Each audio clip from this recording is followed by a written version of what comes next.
The series of Wisdom Podcast we are posting on the internet is an initiative of the Associates of the Bangalore Center of the United Lodge of Theosophists, called, for brevity, ULT. For information on the ULT, interested listeners are welcome to visit our website www.ultindia.org. The object of our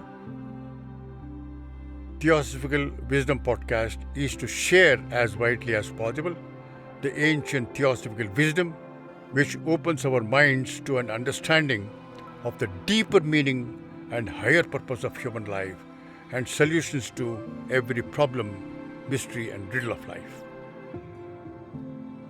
Now coming to the fourth episode of the Theosophical Wisdom Podcast, entitled Heredity, Genetics and the Law of Karma, you will better appreciate the subject we will be discussing if we will keep in mind what we said in the previous 3 episodes on the twin laws of karma and reincarnation. It was said that these 2 laws are universal and that all other laws of life and nature are subservient to it.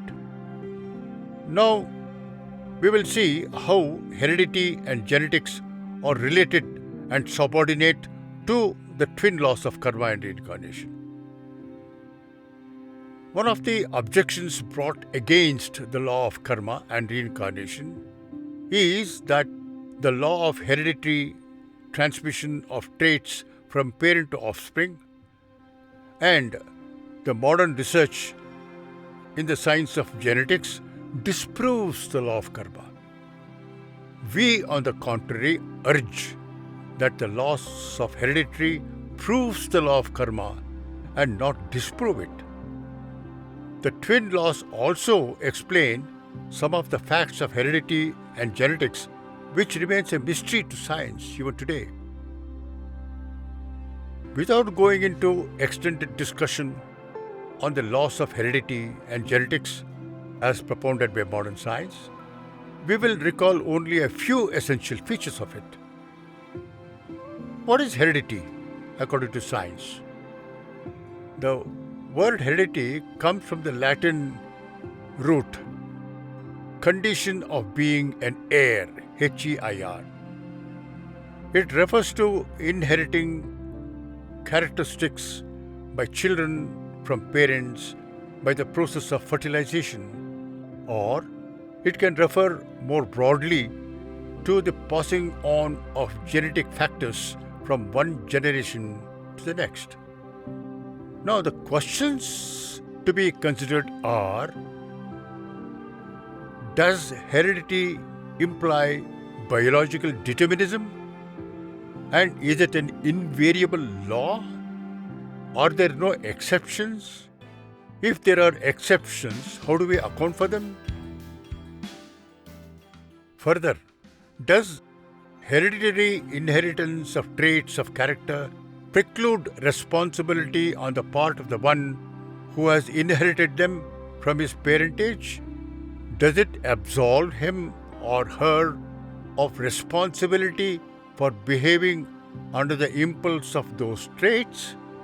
For example, if one has inherited a defective character trait from the family in which he or she is born, such as lying, stealing, etc., and commits a crime, does that person have no personal responsibility for his misdeed? Because the impulse to act originated from the hereditary tendency, and therefore he or she is entitled to pardon from the punitive laws of the state. Let's discuss the first question, whether the law of biological, psychological, and moral hereditary is an invariable law. Common observation of life shows that hereditary is not an invariable law. Take, for example, 5 children of one and the same biological parents, don't they show remarkably different inclinations, propensities, talents, capacity, interests, as different from each other as the 5 fingers on one hand, though they may share some common family features? If heredity was an invariable and unexceptional law, then how is it that an extraordinarily gifted or talented person is born in a family which has no such history in its genealogy? Take, for instance, the families of such musical geniuses as Beethoven or Mozart. Not only did the families of those not produce such geniuses in subsequent generations, but the musical talent entirely disappeared in the family line. Such instances are numerous. If heredity were an invariable law, how and why? Of Greece, for instance, the Greek civilization entirely lost its ancestral heritage and character? These are by way of a few examples. There are many and numerous. Now, coming to the other question of the individual responsibility of persons for possessing negative traits and propensities such as sensuality, shortness of temper, and so on. An inconclusive debate has been going on among the researchers of behavioral genetics. We often hear people, young people especially, blaming their parents and family ancestry for the defective traits in their personality or for inheriting hereditary diseases. Now, the object of this episode is to show how a knowledge of the laws of karma and reincarnation throws light on the mystery of heredity and so on the question of individual responsibility for inherited traits. Without going into the details of post-mortem, that is after death, states of consciousness of the soul and the process of its rebirth, about which we'll be dealing with this subject in later episodes, the Theosophical Wisdom says that the soul ego, at the end of its period of rest and bliss in a spiritual state of consciousness, which the Buddhists call as devachan, is drawn back into another reincarnation by the force of karma. I think I'll have to do this. Without going into details of the post-mortem, that is, after death, states of consciousness of the soul and the process of its rebirth, the Theosophical Wisdom says that the soul ego, at the end of its period of rest and bliss in a spiritual state of consciousness, which the Buddhists call devachan, is drawn back into another incarnation by the force of karma it has accumulated in countless lives in the past and which still remains unexpended. In any one life, we expend only a small portion of the vast storage of unexpended karma. Various factors determine the entry of the soul in a family, community, or a nation. Some of these factors are the family in which it is to be born, whose nature and character are more or less similar to its own acquired nature and tendencies, affinity of the soul for parentage and the members of their family, which had been mutually developed by them in past incarnations, the family environment that is best suited for its further progress, to make karmic adjustment for discord and disharmony that had been created in the past in company with the family members, to be reborn in adverse circumstances as punishment for past misdeeds and for experience and discipline needed for its higher solutions. These are some of the factors which govern the entry of the ego soul from its disembodied state into a family of its choice. Any one of the reasons cited or combinations of them determine the rebirth of a soul in a family.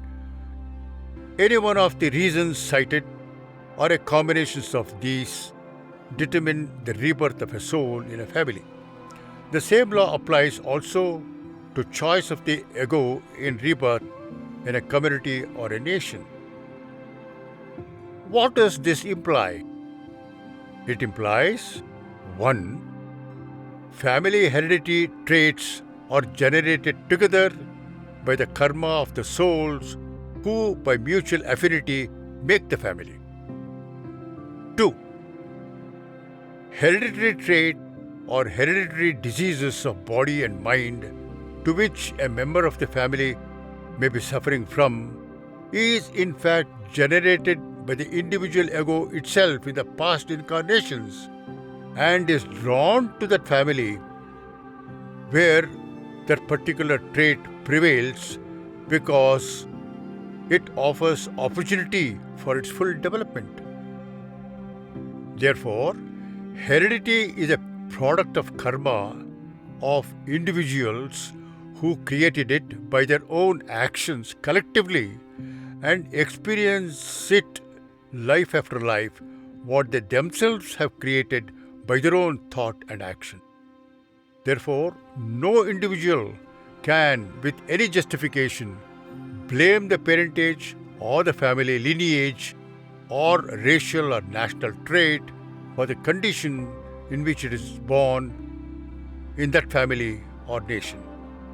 Absolute justice of karma leads one to meet the effects of one's own actions, and therefore individual responsibility rests on each individual for the hereditary traits, unpleasant or bad as it may be, he inherits. In the light of this absolutely just law of karma, no man can claim pardon or remission of penalty the state may impose for crimes committed under the force of an impulse which is traced to its family heredity.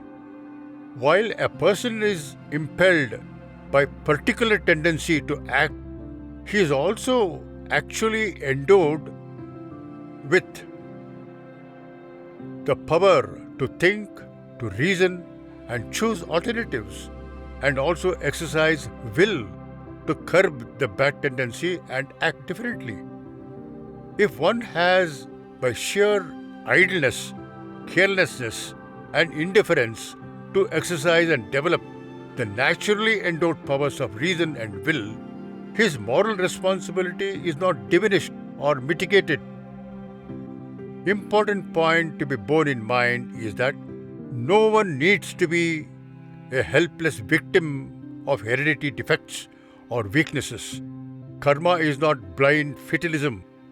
It is the very law of our being by which we can shape our destiny and work out our salvation.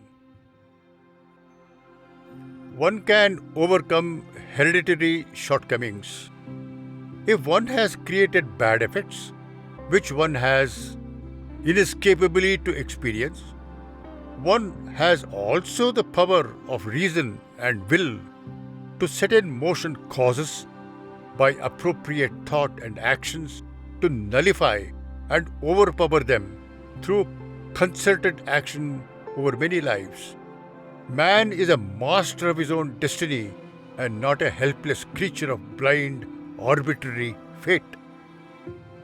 To sum up, then, Theosophical wisdom teaches that the law of heredity is subordinate to the law of karma, and a knowledge of the twin laws of karma and reincarnation